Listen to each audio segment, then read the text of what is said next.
do Senhor, meus irmãos. Amém. Esse lugar está muito bom. Muito bom está esse lugar. Jesus verdadeiramente está aqui em nosso meio. E Ele está falando ao nosso coração já, eu creio assim. Eu creio que Ele já está falando, se manifestando, movendo este lugar. Eu tenho certeza que você, se o culto encerrasse agora, você sairia já alegre na presença de Deus, porque Ele já falou com pessoas aqui. Eu creio assim. Mas para o culto ser completo, para que a reunião seja completa, nós precisamos também ouvir a palavra de Deus. Então abra a palavra do Senhor no Evangelho de João, capítulo 14. Evangelho de João, capítulo 14, versos de 1 a 6. João 14, 1 a 6 diz assim: Não se turbe o vosso coração, crede em Deus, crede também em mim. Na casa de meu Pai há muitas moradas. Se não fosse assim, eu o teria dito. Vou preparar-vos lugar. E se eu for e vos preparar lugar, virei outra vez e vos levarei para mim mesmo, para que onde eu estou estejais vós também. Vós conheceis o caminho para onde vou. Disse-lhe Tomé: Senhor, nós não sabemos para onde vais, como podemos conhecer o caminho? Respondeu-lhe Jesus: Eu sou o caminho, a verdade e a vida. Ninguém vem ao Pai senão por mim. Amém? Tome o seu assento por bondade.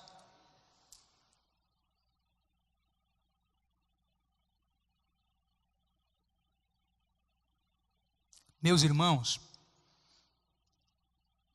o capítulo que nós lemos, capítulo 14, Jesus traz uma palavra de consolo aos discípulos, uma palavra de alento para os corações dos seus discípulos. Se você for olhar no capítulo 13 e nos anteriores, Jesus, ele entra triunfalmente em Jerusalém, é recebido pelo povo, e os discípulos estão alegres, e naquela semana da Páscoa, a última semana em que Jesus estaria na terra, ele reúne os seus discípulos então no cenáculo, e aquilo que era para ser uma reunião festiva, uma reunião muito alegre, ela se torna uma reunião que deixa os discípulos de Jesus muito entristecidos, porque após mais ou menos 3 anos de ministério, Jesus estava prestes a concluir este ministério terreno. Então, Jesus reúne os seus discípulos para passar as últimas instruções a eles, as últimas observações antes da sua partida, antes da sua morte, antes de concluir o seu ministério. Era chegada a sua hora, era chegada o momento de Jesus deixar a terra, concluir, fechar, consumar a sua obra e voltar aos céus.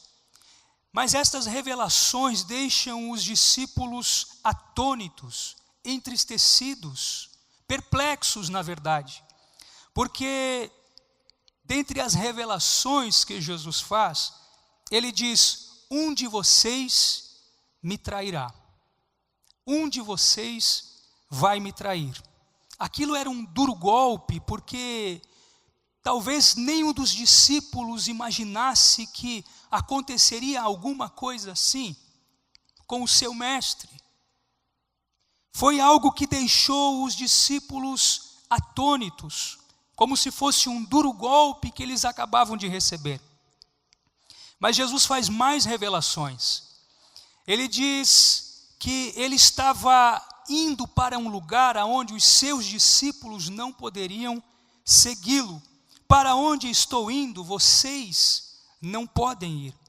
A companhia terrena entre Jesus e os seus discípulos estava prestes a terminar. E Pedro, ainda não entendendo claramente a necessidade de Jesus ir para a cruz, diz a Cristo: por que não posso te seguir agora? Por ti darei a minha própria vida, é o que Pedro diz. Mas Jesus acaba fazendo uma última revelação, que vai deixar os discípulos extremamente perplexos. Jesus diz assim a Pedro: esta noite, antes que o galo cante, 3 vezes você me negará. Os discípulos não esperavam isso. Pedro era o homem corajoso, o homem que colocava os pés nas águas de um mar para ir ao encontro de Cristo. Aquele que dizia que, aliás, tinha recebido revelações do Pai, porque quando Cristo pergunta: o que vós dizeis que sou? Ele diz: tu és o Cristo, o Filho do Deus vivo. Mas agora Jesus diz que Pedro vai negar. Pedro diz que Jesus diz que antes que o galo cantasse por 3 vezes, Pedro o negaria. Essas revelações abalam a estrutura emocional dos discípulos. Por isso, não é difícil entender que eles estavam atônitos, perplexos e entristecidos por conta destas revelações. Como poderia o mestre ser traído? Como poderia o mestre ir para a morte de cruz? Como poderia o mestre ser negado por aquele discípulo que se dizia tão preparado para enfrentar a morte por ele?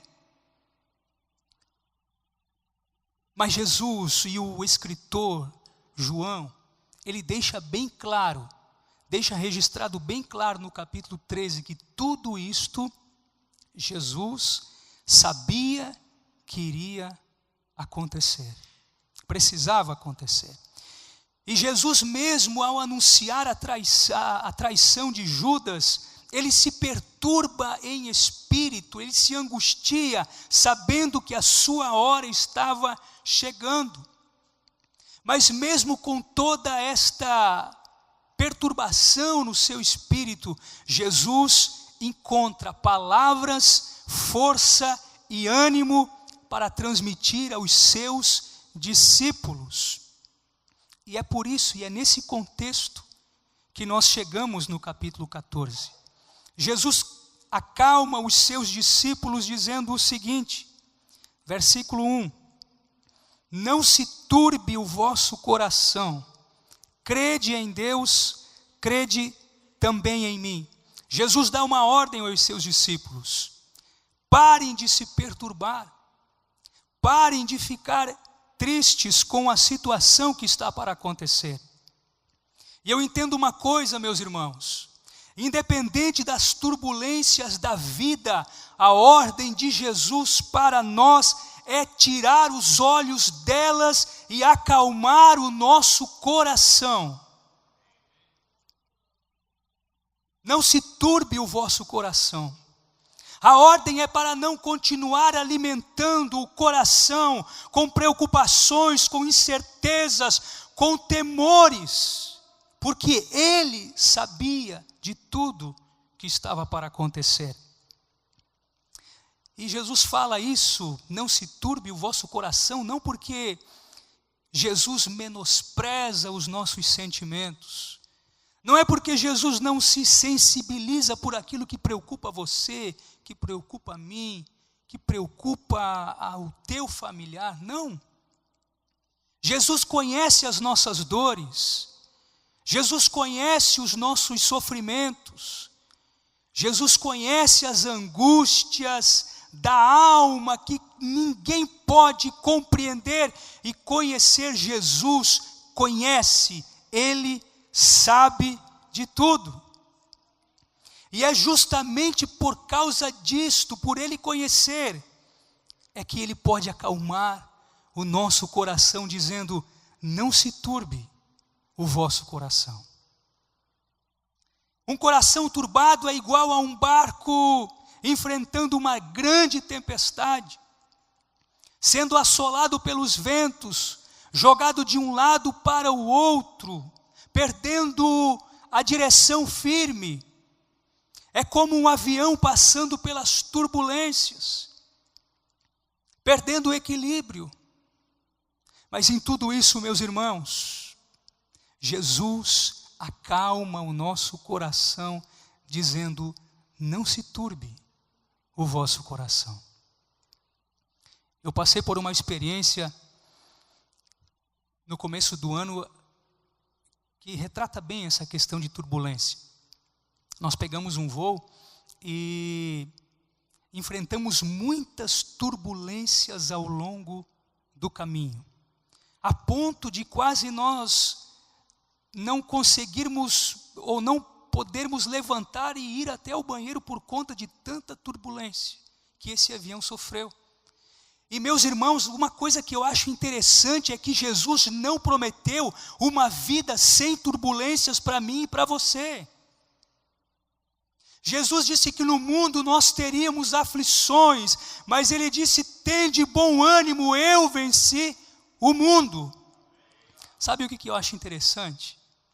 É que Jesus não promete uma viagem sem turbulência, mas Ele promete uma aterrissagem segura. Aleluia! Ele promete que nós chegaremos ao destino final nesta viagem. Por mais turbulências que você encontre aqui, a aterrissagem é segura, porque há um céu que nos espera e é para lá que nós estamos caminhando. É para esse céu. Aleluia. E é por isso que Jesus tem a solução para um coração turbado. Ele diz na sua palavra: vinde a mim todos vós, que estáis cansados e oprimidos, pois eu vos aliviarei. Jesus tem a receita para um coração sobrecarregado. É ir ao encontro dele e colocar as nossas preocupações diante da sua presença. E eu não sei, meus irmãos, quais são os motivos que por vezes você se encontra turbado, tua alma angustiada, teu coração apertado. Mas eu tenho certeza, Jesus tem o bálsamo para colocar sobre as feridas do teu coração, para trazer descanso para a tua alma, para trazer alegria em meio ao sofrimento que por vezes nos cerca. E qual é a receita? A receita está no versículo 1. Crede em Deus, crede também em mim. Contra o coração turbado, a receita é colocar a nossa confiança em Deus. Meus irmãos, nós precisamos tirar muitas vezes os olhos das circunstâncias adversas que nós estamos vivendo. Porque se nós mantermos os olhos nelas, cada vez mais o nosso coração vai ficar triste, abatido, preocupado, ansioso, e às vezes com a ansiedade o sono se vai, a doença vem porque o corpo adoece. Mas aquele que confia em Deus, aquele que coloca sua confiança em Deus, aquele que crê em Deus, aquele que deposita sua fé em Deus, pode ter o seu coração acalmado nos momentos mais difíceis da vida. A nossa fé precisa ser depositada em Jesus, porque Ele é o autor e consumador da nossa fé. A nossa fé precisa estar alicerçada em Cristo Jesus. E crer em Deus, e crer em Jesus, é maravilhoso porque Jesus ele está dizendo que Ele é Deus. Porque você só pode crer em alguém, ou pedir para que se creia nesta pessoa, se realmente ele for Deus. Porque se passar disso, é idolatria. Então Jesus diz assim, crê em Deus, mas creia também em mim, ou seja, eu sou Deus. Da mesma maneira como você confia em Deus, você pode confiar em Jesus, porque Ele e o Pai são a mesma pessoa. Quem vê a Ele, vê o Pai. Jesus e o Pai são um, são a mesma pessoa. E meus irmãos, voltando à experiência da turbulência, nós estávamos no Rio de Janeiro, prestes a pegar um avião, e naquele momento chovia muito. E era mais ou menos umas 4 horas da tarde, era verão, e o tempo fechou, começou a chover muito forte, escureceu, ficou 4 horas da tarde, tudo escuro. E nós íamos pegar o avião e chega a notícia de que um outro avião havia caído há poucos momentos atrás, levando à morte um dos políticos da nossa nação.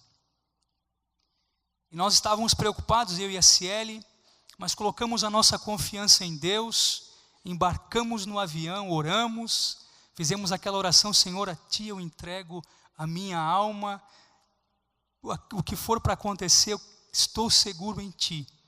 Mas meus irmãos, embora toda aquela tormenta que estava abaixo das nuvens, acima da nossa cabeça, quando nós rompemos a tempestade, passamos pelas nuvens, passamos a tempestade, acima da tempestade, havia um céu azul e um sol brilhando lá no firmamento. E o que eu entendo com isso? Acima das tempestades da tua vida, meu irmão, há um céu azul e o sol da justiça continua brilhando acima das circunstâncias adversas. Pode estar tudo negro diante de você, mas tem um sol brilhando lá em cima. Tem um Deus que não perde você de vista. Tem um Deus que te acompanha na noite mais escura e que diz para você: eu sou contigo por onde você passar.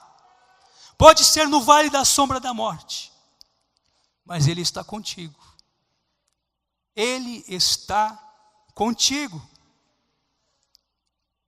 Os discípulos não entendem a traição, não entendem a negação, não entendem a separação, mas nada disto pega Jesus de surpresa, pois Ele tudo sabe.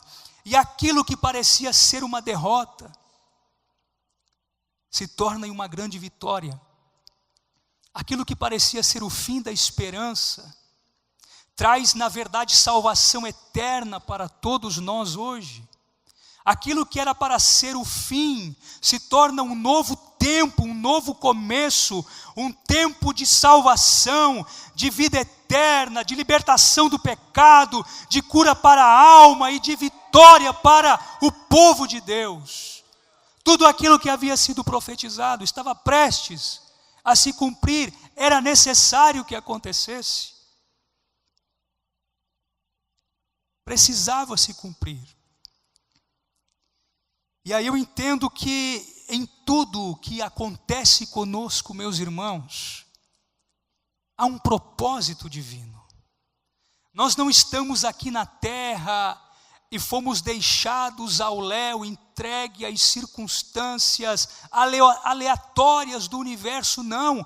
Nós temos um Deus que rege a nossa vida, que está no controle da nossa vida, que está preparando um final glorioso para nós.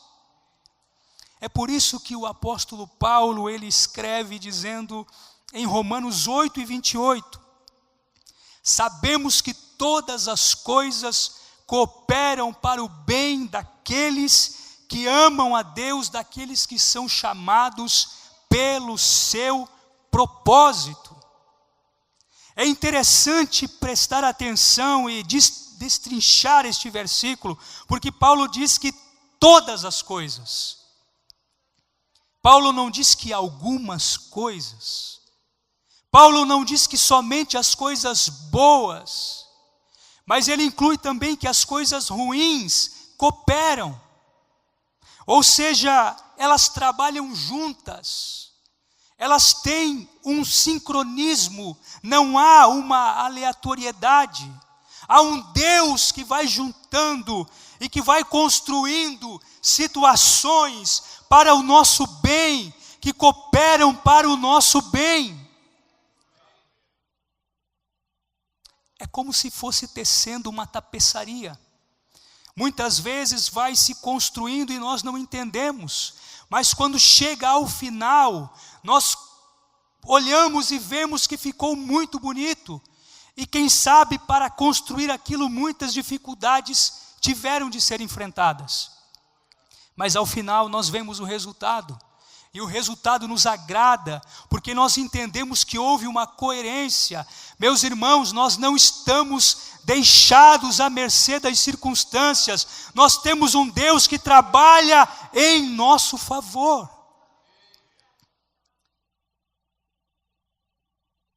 Ou seja, Deus vai juntando lutas com vitórias, lágrimas com sorrisos, tristezas com alegrias, e por isso todas as coisas cooperam para o bem, não para o mal.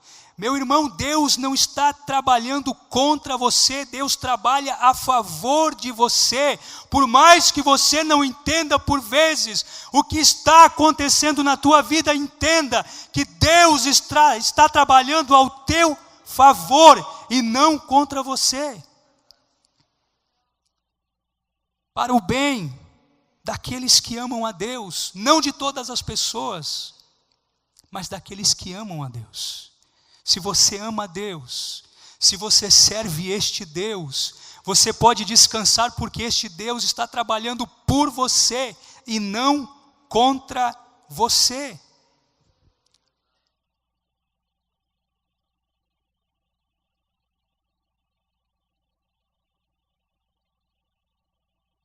E Jesus dá algumas razões, então, do porquê nós podemos descansar o nosso coração. A primeira razão que Jesus dá está no verso 2. Na casa de meu Pai há muitas moradas. Se não fosse assim, eu teria dito: vou preparar-vos lugar. A primeira razão que Jesus dá para nós descansarmos o nosso coração é que nós temos uma casa. Nós temos um lar, meus irmãos. E Jesus diz que nesta casa há muitas moradas. Jesus está falando do céu, que foi cantado aqui nesta noite. Jesus está falando da casa do Pai, da morada celestial. E esta casa, meus irmãos, não foi projetada pelo Oscar Niemeyer, um grande arquiteto, reconhecido internacionalmente, que projetou alguns edifícios lá em Brasília. Mas esta casa não foi projetada por um arquiteto humano, não foi feita por mãos humanas. Esta casa foi arquitetada por Deus. Deus foi quem projetou este lugar para nós. Deus foi quem idealizou esse projeto para nós. E não apenas arquitetou, Ele construiu também um lugar para nós. Ele construiu uma casa nos céus, para onde nós iremos ir, para onde nós estaremos eternamente com Ele na glória. Como é maravilhoso, meus irmãos, nós entendermos que apesar das circunstâncias adversas aqui, a nossa história não se resume ao aqui e ao agora nós temos um lar nos esperando, e é para lá que nós estamos indo. Por mais que nós gostemos de Sara, meus irmãos, essa não é a nossa cidade definitiva. Por mais que nós gostemos do Brasil, este não é o nosso país definitivo.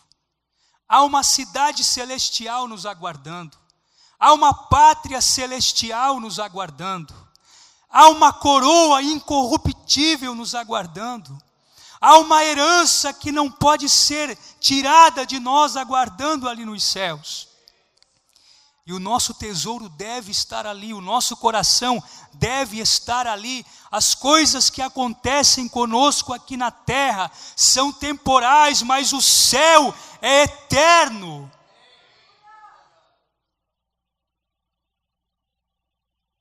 Aqui é transitório,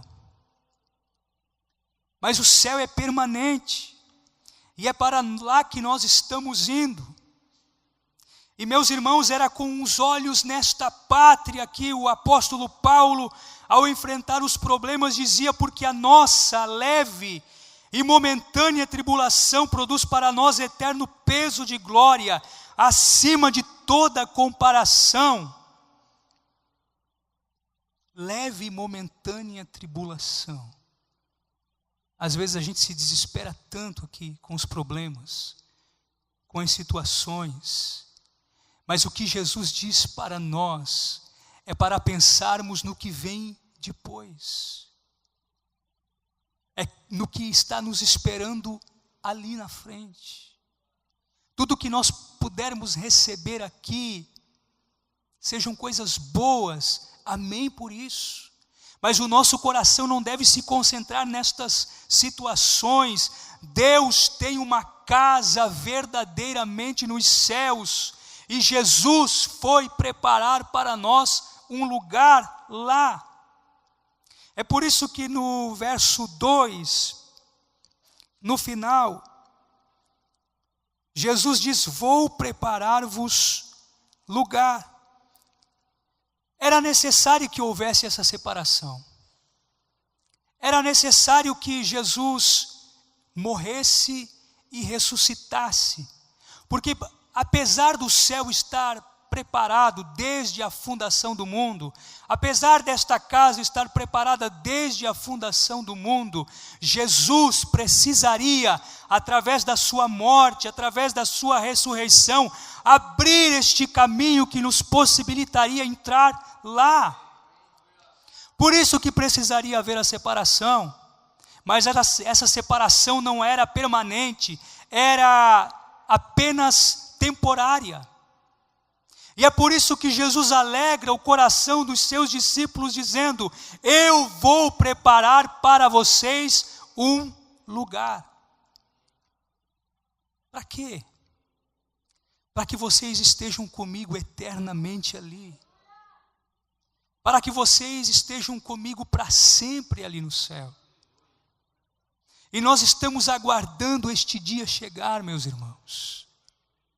Nós estamos esperando chegar o dia onde todo sofrimento, toda incerteza, toda dor, toda aflição, ela vai terminar, e quando nós chegarmos ali, não haverá mais choro, não haverá mais pranto, não haverá mais dor, não haverá mais morte, não haverá mais separação, mas nós estaremos para sempre com Ele ali na glória. Por isso vale a pena ser fiel. Vale a pena passar por sofrimentos aqui. Porque Paulo diz que o que nós enfrentarmos aqui, por pior que seja, não são para comparar com a glória que nós teremos ali. Glórias a Deus. Jesus foi nos preparar lugar. Jesus abriu este caminho que nos leva aos céus. Ele foi o precursor. Ele foi à frente. Ele foi abrindo o caminho para que nós tivéssemos uma passagem segura até o céu. Ele foi preparar lugar. E a segunda razão que Jesus nos dá para nós acalmarmos o nosso coração, em primeiro lugar, é saber que nós temos uma casa. E essa casa é o céu. A segunda razão que nós podemos descansar o nosso coração é que nós conhecemos o caminho para casa. Porque se você olhar a partir do 4, Jesus diz: vós conheceis o caminho para onde eu vou. Disse-lhe Tomé: Senhor, nós não sabemos para onde vais.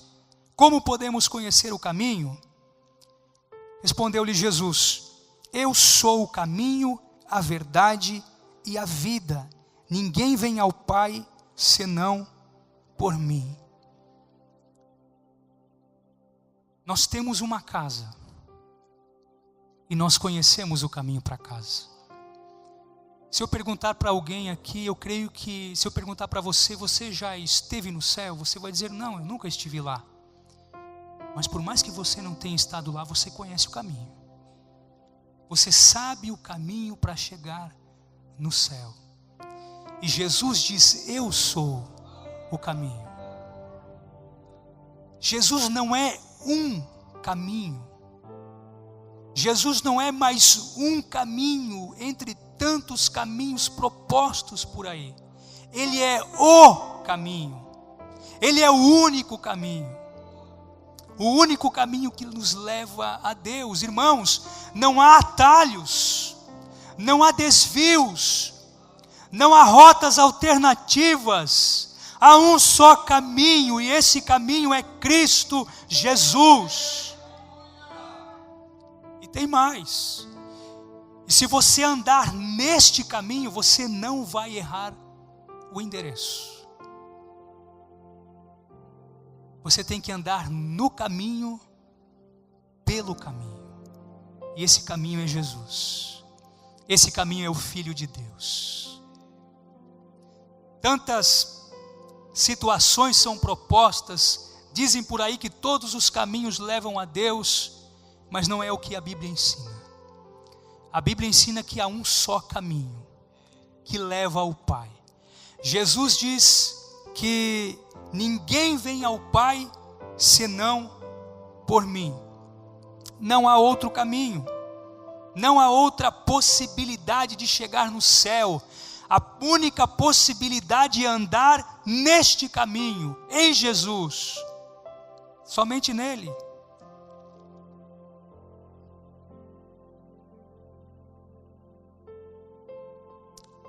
Os apóstolos da igreja primitiva, eles eram conhecidos como aqueles que seguiam o caminho, que seguiam a Cristo.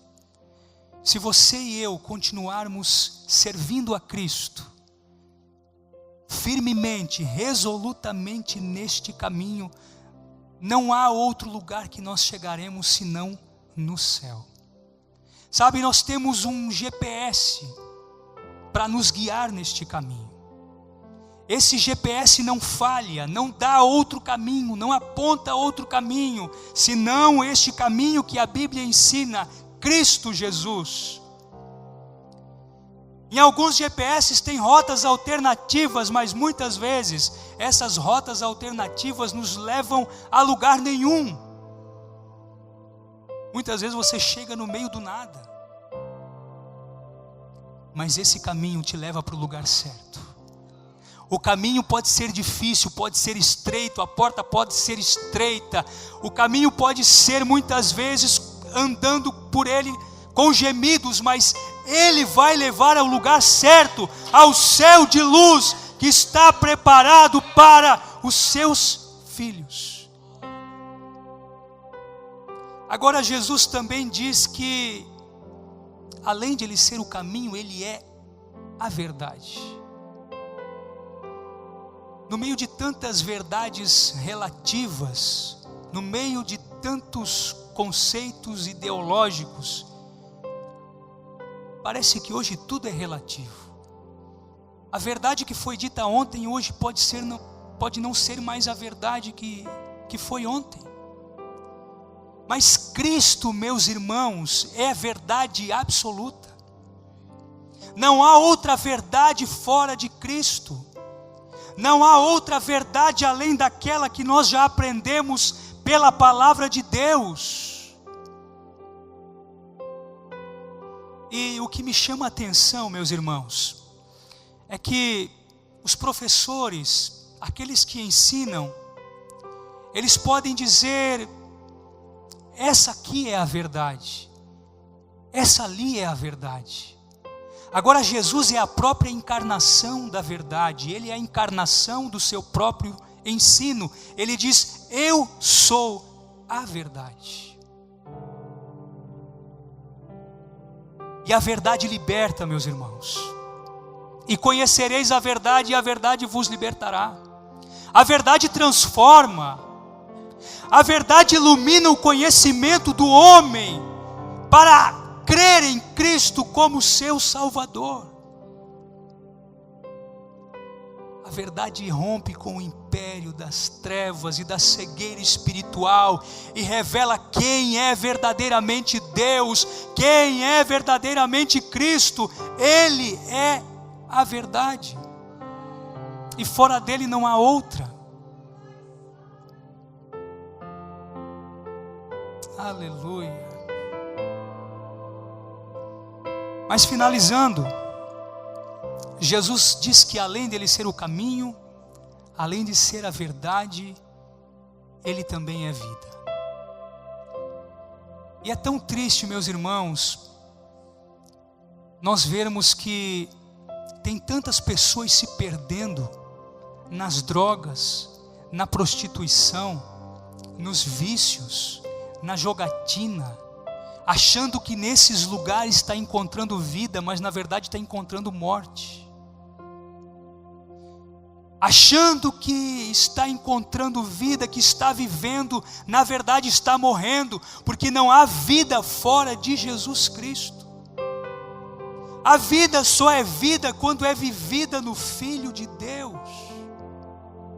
E como é bom, meus irmãos, nós que encontramos esta vida, sairmos daqui no domingo à noite, deitarmos, dormirmos, acordarmos na segunda-feira com toda a disposição para trabalhar, enquanto tem muitos levantando na segunda-feira com ressaca.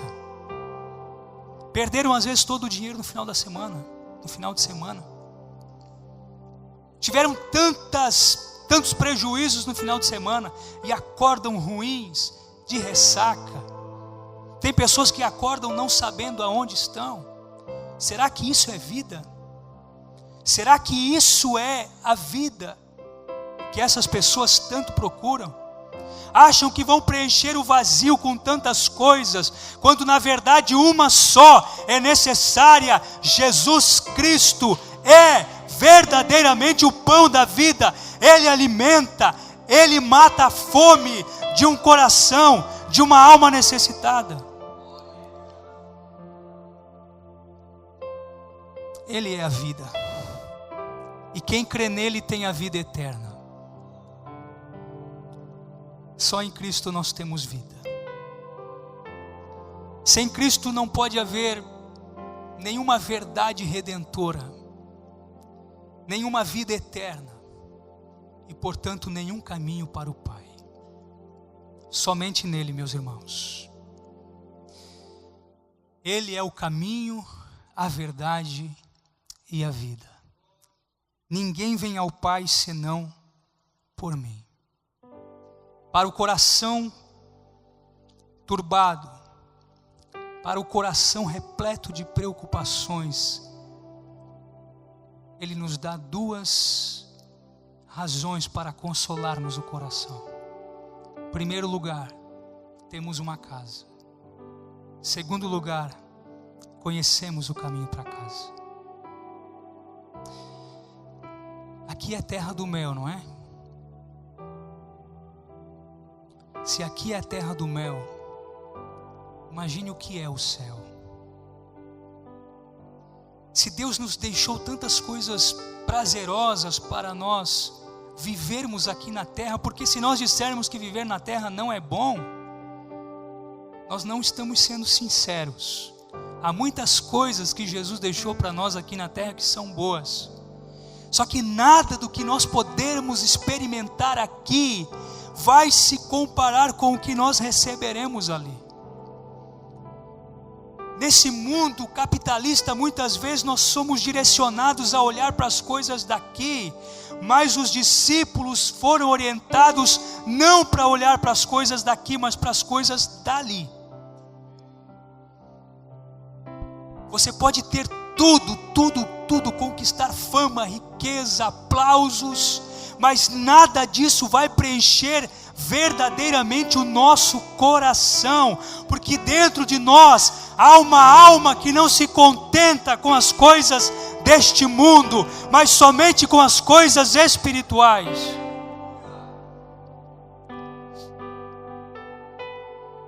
Às vezes nós queremos um carro, nós alcançamos, compramos o carro, passa 2, 3 semanas, parece que está faltando algo, nós queremos mais.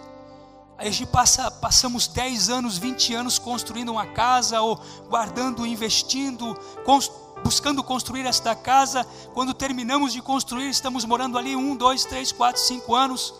Parece que nós queremos mais, porque isso já não preenche o vazio do nosso coração. Há uma alma que precisa ser alimentada com as coisas do céu. É por isso que nós viemos à igreja.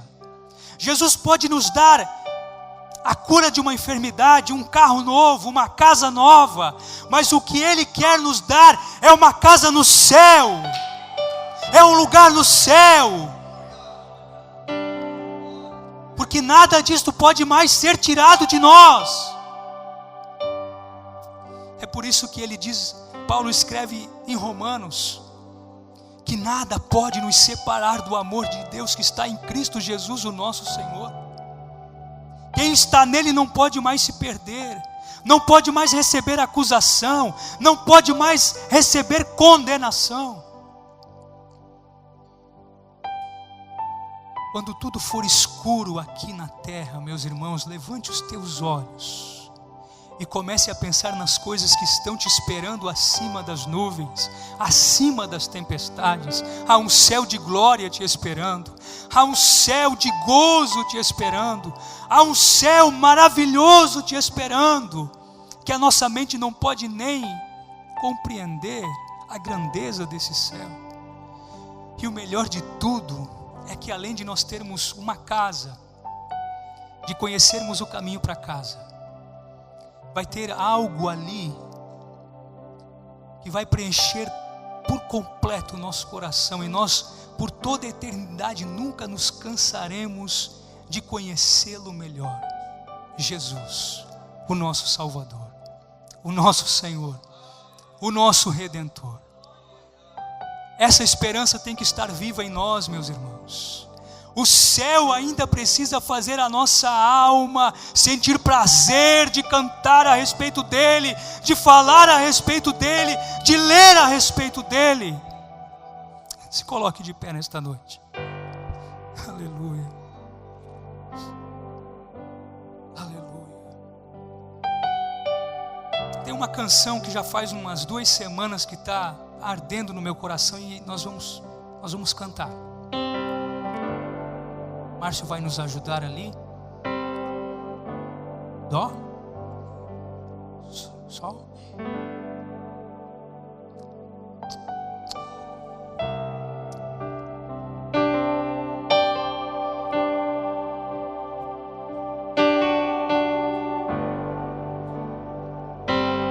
Aleluia. Glórias a Deus. Há um lugar de descanso em ti, há um lugar de refrigério em ti, há um lugar onde a verdade reina. Esse lugar é no Senhor.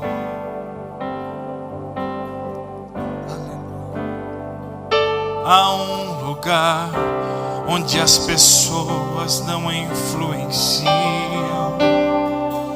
Há um lugar onde eu ouço teu Espírito. Há um lugar de vitória em meio à guerra. Esse lugar é no Senhor.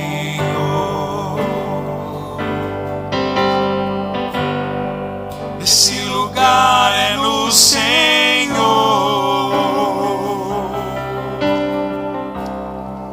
Esse lugar é no Senhor. Aleluia. Esse lugar é no Senhor. Glórias a Deus. Esse lugar é no Senhor.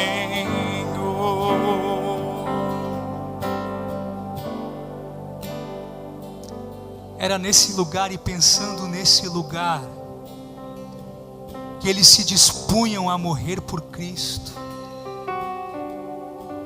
Foi olhando e pensando e vendo esse lugar que Estevão entregou o seu espírito em meio às pedradas que procuravam calar a sua voz. E muitas vezes algumas perseguiçõezinhas que aparecem por aí querem fazer a gente abandonar esse caminho tão maravilhoso, esquecer das promessas que Deus nos fez. Mas quando nós aprendemos a colocar os nossos olhos nesta casa que já está preparada para nós, estas aflições não são em nada para ser comparada com a glória que nós teremos ali. Eu quero orar por você nesta noite. Se as preocupações da vida estão fazendo você perder a esperança, a expectativa, se as dores e as incertezas do amanhã estão fazendo você tirar os olhos do céu, meus irmãos, a palavra do Senhor para ti nesta noite é: coloque os teus olhos no céu, naquilo que é eterno, naquilo que já foi preparado para você, não nas coisas desta vida. Porque isso tudo passa, as dores passam, as aflições passam, aquilo que é material passa, mas aquilo que é eterno fica. Nós vamos orar nesta noite. Senhor Deus e Pai, nós te louvamos, meu Deus, mais uma vez, por entendermos, Espírito Santo do Senhor, que o que precisa arder no nosso coração não é o desejo por coisas daqui, Senhor. O que precisa fazer o nosso coração arder, ó Deus, não é uma promoção na empresa, não é um diploma universitário,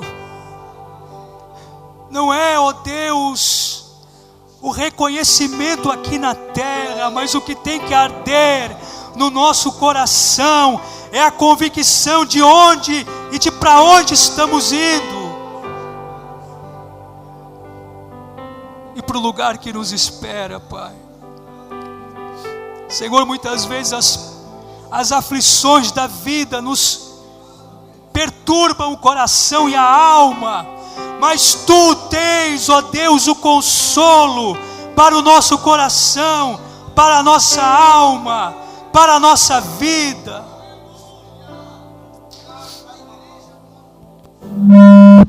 Que nós possamos colocar os nossos olhos novamente nos céus, erguer os nossos olhos para os céus e pela fé contemplar esta casa que nos foi preparada, esse lugar que não pode ser tirado de nós, mas que é garantido, porque Cristo abriu o caminho para nós ali. Pai, fortalece a nossa fé, meu Deus.